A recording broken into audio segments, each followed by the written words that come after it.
Hello class 8 के champions. तो कैसे हो आप सभी। आज हम लोग करने वाले हैं ज्योग्राफी का चैप्टर 1 यानी कि संसाधन का नोट्स को कंप्लीट। तो अगर आप लोगों के पास क्लास 8 का बुक होगा तो आप लोग बुक रीडिंग कीजिएगा, ठीक है, क्योंकि बुक में बहुत सारे ऐसे चीज़ है जिसको अगर मैं लेके चलूँगा तो आपका लेक्चर बहुत लंबा हो जाएगा। तो बुक में जो मेन टॉपिक है, क्या क्या आपको कहा गया है, मैं आपको वो बताने वाला हूँ, ठीक है। तो इस क्लास को करने के बाद आप लोग अच्छे से इस बात को समझना कि यहाँ पे तो जो मैं समझाऊंगा वो तो समझना ही है आप लोगों को, और उसके साथ साथ आपको एक बार जाके बुक रीडिंग करना है। तो चलिए बिना लेट किए हम लोग करते हैं अपने सेशन को स्टार्ट। तो चलो भाई लोग स्टार्ट करते हैं क्लास 8 ज्योग्राफी का चैप्टर 1 जिसका नाम है संसाधन। और हाँ, अगर आपको इसका पीडीएफ चाहिए तो आप लोग मेरे व्हाट्सएप चैनल पर जुड़ सकते हो, जिसका लिंक मैंने अपने डिस्क्रिप्शन बॉक्स में दे दिया है। वहां से जाके जुड़ जाना और इसका नोट्स को कंप्लीट कर लेना, ठीक है। तो चलो सबसे पहले जानते हैं संसाधन क्या है। तो सुनो, संसाधन वह स्रोत या वस्तु है जिसका उपयोग मनुष्य अपनी आवश्यकताओं और इच्छाओं की पूर्ति करने के लिए करता है। हमारे पर्यावरण में उपलब्ध हर वह वस्तु जिसका उपयोग मानव कर सकता है संसाधन कहलाता है। सबसे इंपॉर्टेंट चीज ये तो हमेशा याद रखना कि जो हमारे उपयोग में आ सके वो संसाधन है। यानी इस लाइन में आप लोगों को कहा गया है कि संसाधन वह वस्तु है, यानी संसाधन वो चीज है जिसका उपयोग करके मनुष्य यानी हम लोग अपनी आवश्यकताओं, यानी कि जिसको पढ़ने के लिए सामान चाहिए, खेलने के लिए सामान चाहिए, मतलब कुछ तो इच्छा होगी ना उसका गाइस, तो उसको वो पूरा कर सके वो संसाधन कहलाते हैं। और हमारे पर्यावरण में उपलब्ध हर वह वस्तु जिसका उपयोग मानव कर सकता है संसाधन कहलाता है। सिंपल सा बात है। तो चलो इसकी उपयोगिता को देखते हैं हम लोग। प्राकृतिक संसाधन, मानव निर्मित संसाधन तथा मानव संसाधन, ये सभी मनुष्य की आवश्यकताओं को पूरा करने में सहायक होते हैं। प्राकृतिक संसाधन जो हमें प्राकृतिक से मिलते हैं, जैसे पेड़ हो गया, नदी हो गया, और उसके बाद झील हो गया, बड़े बड़े पहाड़ हो गए, चट्टान हो गए, मिट्टी हो गया, वायु हो गया, ये सभी प्राकृतिक संसाधन में आ जाएंगे। और मानव निर्मित संसाधन यानी जो हम लोग बनाएंगे, जैसे phone, copy, mobile, torch, bag, ये सब जो होते हैं मानव निर्मित संसाधन। और मानव संसाधन जैसे देखो, मानव खुद में एक संसाधन है, प्राकृतिक संसाधन हो चाहे मानव निर्मित संसाधन हो, इसका उपयोग कौन करेगा तो मानव करेगा। तो मानव भी एक प्रकार का संसाधन है।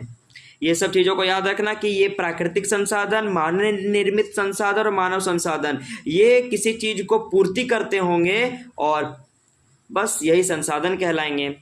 आगे देखते हैं हम लोग इसका प्रयोजकता किसको कहते हैं। ओके चलो देखो, किसी वस्तु या पदार्थ की उपयोगिता को ही उसे संसाधन बनाती है। जैसे कि हम लोग मान के चलते हैं एक सड़क जिसपे हम लोग गाड़ी चलाते हैं, साइकिल चलाते हैं, एक जगह से दूसरे जगह जाते हैं, तो वो जो सड़क है जिसका हम लोग उपयोग कर रहे हैं, क्या कर रहे हैं उपयोग, तो वो कोई वस्तु है। वस्तु में ले लेते हैं चलो मेज, टेबल जिस पे बैठ के पढ़ते हैं हम लोग, चटाई जिस पे बैठ के पढ़ते हैं, वस्तु है। या कोई पदार्थ का मतलब होता है लोहा, चांदी, हीरा, मोती, ये सब जो हो गया, मतलब किसी वस्तु या पदार्थ का उपयोग अगर हम लोग करेंगे तो वो संसाधन कहलाएगी, ठीक है। तो चलो इसका मूल्य को समझते हैं। कुछ संसाधनों का आर्थिक मूल्य होता है। आर्थिक मूल्य यानी कि पैसे का मूल्य होता है, ठीक है। जैसे देखो धातुएं, सोना, चांदी, पेट्रोलियम, तुम धातु खरीदोगे, लोहा, कॉपर, एल्युमिनियम, कुछ भी खरीदोगे पैसा लगेगा। सोना खरीदोगे पैसा लगेगा, चांदी खरीदोगे पैसा लगेगा, पेट्रोल खरीदोगे पैसा लगेगा। मतलब कि कुछ ऐसे संसाधन होते हैं जिसका मूल्य होता है, समझे, मूल्य। कुछ भी खरीदने जाओ सारे संसाधन का मूल्य होता है, ठीक है। और ये तो मैंने पढ़ा दिया, ऐसे लगता है 2-2 पेज आ गया क्या। चलो आगे देखते हैं। समय एवं प्रौद्योगिकी यानी कि टाइम, समय यानी टाइम, और प्रौद्योगिकी का मतलब होता है फैक्ट्री, समझे, फैक्ट्रिलाइजेशन। तो चलो देखो, समय और प्रौद्योगिक एक ऐसे महत्वपूर्ण कारक है जो किसी साधारण पदार्थ को संसाधन बना सकते हैं, समझे आप लोग। जैसे कि मैं एग्जांपल देता हूँ, कपास जानते हो, कॉटन, जिससे हमारा कपड़ा बुनाई होता है और कपड़ा बनता है। देखो अगर एक कपास है उसको उगने में 6 से 7 महीने लगते हैं, ठीक है, तो थोड़ा समय लगा ना। अब उस कपास को प्रौद्योगिकी यानी फैक्ट्री की सहायता से धागा सूती में बदला जाता है, कपड़ा बनाया जाता है। यानी कि समय और प्रौद्योगिक ऐसे महत्वपूर्ण कारक है, यानी ये दो ऐसे चीज है, समय और प्रौद्योगिक, ये दो ऐसे चीज है जो किसी भी चीज को संसाधन बना सकते हैं। जैसे अगर किसी ने मकई रोपा, मकई भी 2-3 महीने में हो जाएगा, तो फिर उस मकई को अपने खेत से निकालेंगे लोग, उसे खाएंगे, और कुछ मकई को सुखा के उसका पॉपकॉर्न बना देंगे। तो पॉपकॉर्न कहाँ पे बनेगा? प्रौद्योगिक से बनेगा, है ना। तो बस ये सब चीज़ें यहाँ पे कहा गया है। चलो उदाहरण देखते हैं, जैसे आग की खोज। आग की खोज, भोजन पकना संभव हुआ। जब आग नहीं था तो इंसान कच्चा मांस खाता था, जब से आग आया यानी आग का समय आया तब से भोजन पकना स्टार्ट हो गया। यानी ये हमारा समय है और ये हमारा प्रौद्योगिकी है, इस बातों को याद रखने का। ओके दोस्तों, तो चलो आगे देखो यहाँ पे पहिए का आविष्कार। जब पहिया का आविष्कार हुआ तब परिवहन में विकास हुआ। यानी पहले लोग एक जगह से दूसरे जगह पैदल जाते थे, बट जब से पहिया आया ना तब से ट्रेन बन गया, एरोप्लेन बन गया, मोटरसाइकिल बन गया, दूर दूर का डिस्टेंस ट्रेवल करने में आसानी होने लगी। देखो जल विद्युत तकनीक, बहते जल से बिजली बनाना। आप लोग आगे ज्योग्राफी में पढ़ोगे कि जल विद्युत क्या होता है। जैसे कि पानी होता है, डैम होता है ना, पानी को डैम के सहारे रोका जाता है, वहां पे बहुत बड़े बड़े मशीन लगे होते हैं जिससे बिजली बनती है और वो बिजली हमारे घरों तक पहुंचती है। और उदाहरण देखो, अच्छा ये तो उदाहरण मैंने बता ही दिया। चलो देखो पेटेंट क्या कहलाता है, ये सभी आपका बुक का चीज है, इस सबको ध्यान देना। चलो, किसी नए विचार या आविष्कार पर प्राप्त विशेष कानूनी अधिकार को पेटेंट कहते हैं। यानी नया विचार, कोई नया आविष्कार हुआ है, नया विचार हुआ है, किसी ने नया खोज कर दिया है तो उसको हम लोग पेटेंट कहेंगे। जैसे कि किसी ने ग्रेविटी को खोजा, जैसे न्यूटन ने ग्रेविटी की खोज की, यानी वो पेटेंट हो गया। चलो प्रौद्योगिकी, टेक्नोलॉजी या तो फैक्टराइजेशन, आप लोग कुछ भी कहो। देखो किसी कार्य को करने या वस्तु बनाने में नवीनतम ज्ञान एवं कौशल होता है, उपयोग होता है, उसको प्रौद्योगिक कहते हैं। किसी सामान को बनाना है, जैसे मोबाइल बनाना है, तो मोबाइल बनाने के लिए एक तकनीक होती है ना, एक टेक्नोलॉजी होता है कि सिम ऐसा जाएगा तो इसका वायर कनेक्शन ऐसा होगा, इसमें स्क्रीन टच ऐसे होंगे, यानी वो प्रौद्योगिक कहलाएगा। इन सब चीजों का आप लोग याद रखना। इसमें ज्ञान और कौशल, कौशल यानी आपकी हाथ की शक्ति कितनी है, बुद्धि की शक्ति कितनी है, ज्ञान कितनी है, उन सब चीजों से सामान बना होता है तो उसको टेक्नोलॉजी कहते हैं हम लोग। इसको कॉपी में उतारते जाइएगा। देखो संसाधनों के प्रकार, याद रखिएगा संसाधनों के प्रकार। सबसे पहला प्रकार है प्राकृतिक संसाधन, ठीक है। प्राकृतिक संसाधन, जो संसाधन हमें प्राकृतिक से प्राप्त होते हैं और बिना अधिक परिवर्तन के उपयोग किए जा सकते हैं, उसे प्राकृतिक संसाधन कहेंगे। जैसे क्या क्या हो जाएगा, वायु, जल, मृदा और वन और खनिज। यानी ये हमें प्राकृतिक से मिलते हैं, इसे हम लोग बनाते नहीं हैं,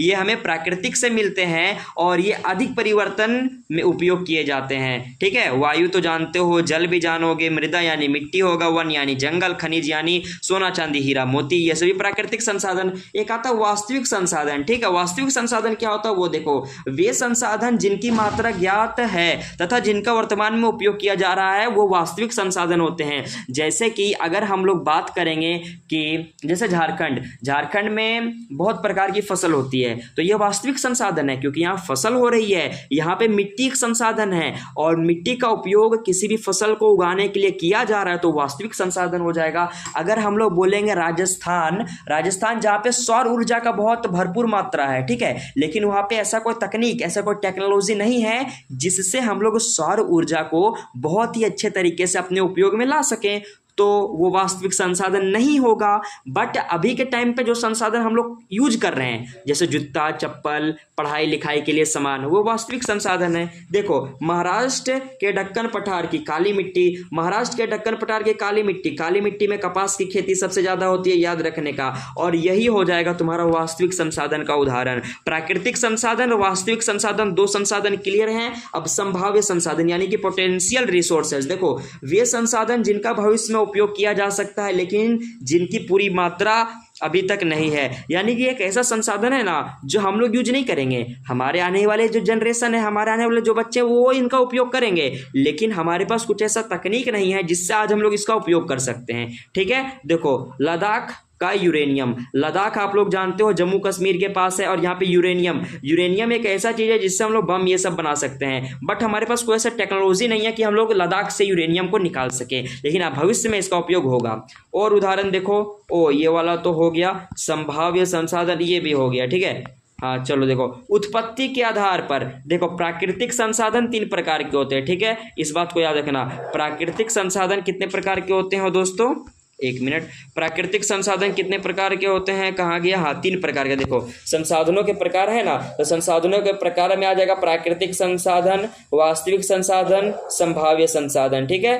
अब उसके बाद आते हैं उत्पत्ति के आधार पर संसाधन। देखो उत्पत्ति के आधार पर 2 प्रकार के होते हैं, ठीक है। सबसे पहला जैव संसाधन यानी कि बायोटिक रिसोर्सेस, ठीक है, जो सजीव वस्तुओं से प्राप्त होते हैं, ठीक है। जैव संसाधन किसे कहेंगे, जो सजीव वस्तुओं से प्राप्त होते हैं। इंसान क्या है, जैव संसाधन है। पेड़ क्या है, जैव संसाधन है। नदी क्या है, अजैव संसाधन है। लकड़ी क्या है, अजैव संसाधन है। याद रखना, जिनमें जीवन होता है उसको सजीव वस्तु कहेंगे, ठीक है, उसको जैव संसाधन कहेंगे, जैसे पेड़, पशु, मनुष्य इत्यादि। अजैव संसाधन जो निर्जीव वस्तुओं से बने होते हैं, मृदा, चट्टान, खनिज, ये हो जाएंगे अजीव अजैव संसाधन। नवीकरण के आधार पर, देखो ये बात को याद रखना, उत्पत्ति के आधार पर 2 प्रकार के हैं, जैव और अजैव, ठीक है। अब नवीकरण के आधार पर संसाधन 2 प्रकार के हैं, एक नवीकरणीय संसाधन, एक अनवीकरणीय संसाधन। चलो सबसे पहले नवीकरणीय संसाधन को देखते हैं, रिन्यूएबल रिसोर्सेस को, जो प्राकृतिक रूप से पुनः प्राप्त हो सके। जैसे कि आज हम लोग वायु का उपयोग कर रहे हैं, वायु हमें तुरंत मिल जाएगी, प्राकृतिक संसाधन है।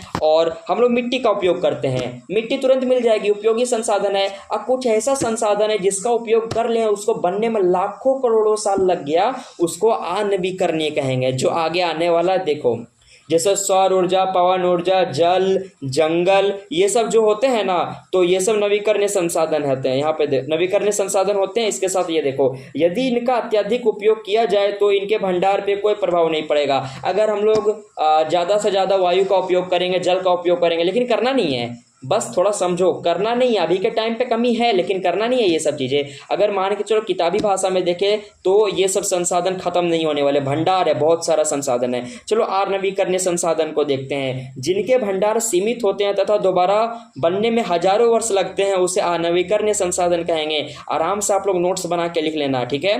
देखो जैसे कोयला, पेट्रोलियम, प्राकृतिक गैस, ठीक है, ये कोयला, पेट्रोलियम, प्राकृतिक गैस, या तो खनिज आप लोग ले लो, क्या ले लो, खनिज। ये सब जो होते हैं ना दोस्तों, खनिज, ये सब जो होते हैं, इसको बनने में लाखों करोड़ों साल लगते हैं, ये तुरंत नहीं बनते। इसलिए इसका जो उपयोग है ना, बहुत आराम से करना चाहिए, सोच समझ के करना चाहिए। देखो वितरण के आधार पे सर्वव्यापी संसाधन, वितरण के आधार पे संसाधन है सर्वव्यापी संसाधन, यानी कि यूबिक्विटोस रिसोर्स, जो लगभग सभी स्थानों पर पाए जाते हैं। जैसे कि वायु, राजस्थान जाओ वायु मिल जाएगा, झारखंड जाओ वायु मिल जाएगा, मिट्टी मिल जाएगा, पानी मिल जाएगा, ये सब होते हैं क्या, तो ये सब सर्वव्यापी संसाधन यानी हर जगह उपलब्ध होते हैं, सर्वव्यापी संसाधन कहलाते हैं, ठीक है। अब उसके बाद देखो, और यहाँ पे अस्थाई संसाधन, जो केवल कुछ विशेष स्थानों पर ही पाए जाते हैं, जैसे कि तांबा या तो लोहा अयस्क। झारखंड में क्या पाया जाएगा, झारखंड में कोयला पाया जाएगा। राजस्थान जाएंगे कोयला मिलेगा, नहीं मिलेगा। तो कोयला क्या हुआ, स्थायी संसाधन। कहाँ का स्थायी संसाधन, तो झारखंड का स्थायी संसाधन हो जाएगा। अगर सौर ऊर्जा का बात करें तो सौर ऊर्जा सबसे ज्यादा गुजरात और राजस्थान में है, लेकिन झारखंड में नहीं है। तो अस्थायी संसाधन गुजरात और राजस्थान का सौर ऊर्जा हो जाएगा। बस यही सब थोड़ा आप लोगों को समझ जाना है। अब देखो मानव निर्मित संसाधन, यानी कि जो हम लोग बनाते हैं, ठीक है, जब प्राकृतिक पदार्थों का रूप बदलकर इन्हें उपयोगी बनाया जाता है तो वे मानव निर्मित संसाधन कहलाते हैं। यानी कि प्राकृतिक से हमें जो जो संसाधन मिला, अगर लोहा मिला तो लोहा से हम लोग कुछ ऐसा बना दे जो नया आविष्कार हो जाए, या तो लोहा का उपयोग करके हम लोग मोटरसाइकिल बना दें, मतलब कि कुछ ऐसा चीज बनाना है ना जो मानव बनाता हो, तो वो हो जाएगा हमारा मानव संसाधन। जैसे सड़क, पुल, भवन, मशीन, वाहन, बस काम खत्म। देखो प्रौद्योगिकी भी एक मानव निर्मित संसाधन है। जो प्रौद्योगिक होता है, फैक्ट्री होता है, टेक्नोलॉजी होता है, कि कौन सा संसाधन है, तो मानव निर्मित संसाधन है। चलो मानव संसाधन को देख लेते हैं। ज्ञान, कौशल और प्रौद्योगिक से युक्त मनुष्य स्वयं को एक महत्वपूर्ण संसाधन मानता है, या तो संसाधन है जिसके अंदर ज्ञान है, सोचने समझने की क्षमता है, पढ़ने लिखने की क्षमता है, कौशल है, वो कुछ बना सकता है। और प्रौद्योगिक से युक्त यानी कि उसके अंदर ऐसी क्षमता है कि वो टेक्नोलॉजी से, फैक्ट्री के अंदर, या तो केमिकल की हेल्प से, साइंस की हेल्प से, मैथ की हेल्प से कुछ बना सकता है, वो मानव संसाधन है। जैसे न्यूटन कौन है, तो न्यूटन मानव संसाधन है।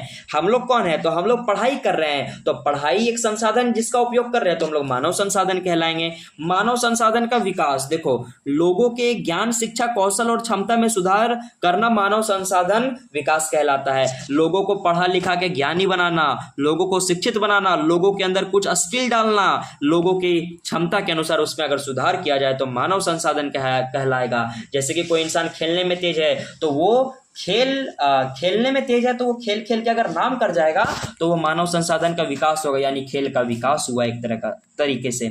संसाधन संरक्षण, संसाधन को बचाना भी बहुत ज्यादा जरूरी है। देखो, संसाधनों का सोच समझकर उपयोग करना तथा उन्हें पुनः विकसित होने का अवसर देना संसाधन संरक्षण कहलाता है। यानी जितना तुमको जरूरत है उतना ही संसाधन का उपयोग करो, जितना पानी का जरूरत है उतना ही पानी का उपयोग करो, ज्यादा पानी को वेस्ट मत करो, जितना वायु का उपयोग है उतना ही उपयोग करो, ज्यादा तुम ऑक्सीजन की बर्बादी मत करो। या तो लोहा हो गया, सोना हो गया, चांदी हो गया, या तो कुछ भी चीज ले लो, तुम कुछ भी, खाना जितना जरूरी है उतना ही खाओ। अधिक खाओगे तो देखो भाई उसको वापस बनने में टाइम लगेगा और कई बार अकाल पड़ जाता है इन सब कारणों से, इसलिए सोच समझ के यूज करना है। देखो, सतत पोषणीय संसाधन सबसे इंपॉर्टेंट चीज है। देखो, वर्तमान आवश्यकताओं की पूर्ति करते हुए भविष्य की पीढ़ियों के लिए संसाधन का संरक्षण करना सतत पोषणीय विकास संसाधन कहलाता है। यानी कि आज अगर हम लोग जल का उपयोग कर रहे हैं, आज हम लोग कपड़ा पहन रहे हैं, आज हम लोग पढ़ाई कर रहे हैं, तो हम लोग इसको इस प्रकार करें कि आज तो हमारी जरूरत पूरा हो जाए और आने वाले समय में हमारे जो बच्चे होंगे उनकी भी जरूरत पूरा हो जाए। कई बार हम लोग क्या करते हैं कि अभी जैसे हम लोग हैं तो हम लोग अभी सारा ऑक्सीजन को ले लेते हैं, पूरा पेड़ काट देते हैं, जंगल काट देते हैं, तो हमारे आने वाली पीढ़ियां क्या करेगी? उसको शुद्ध हवा मिलेगा? नहीं मिलेगा। क्या वो जंगल देख पाएंगे? नहीं देख पाएंगे।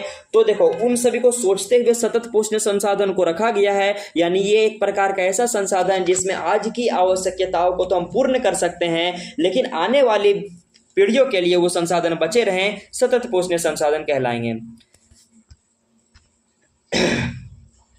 देखो, परीक्षा के लिए कुछ महत्वपूर्ण शब्द याद रखना।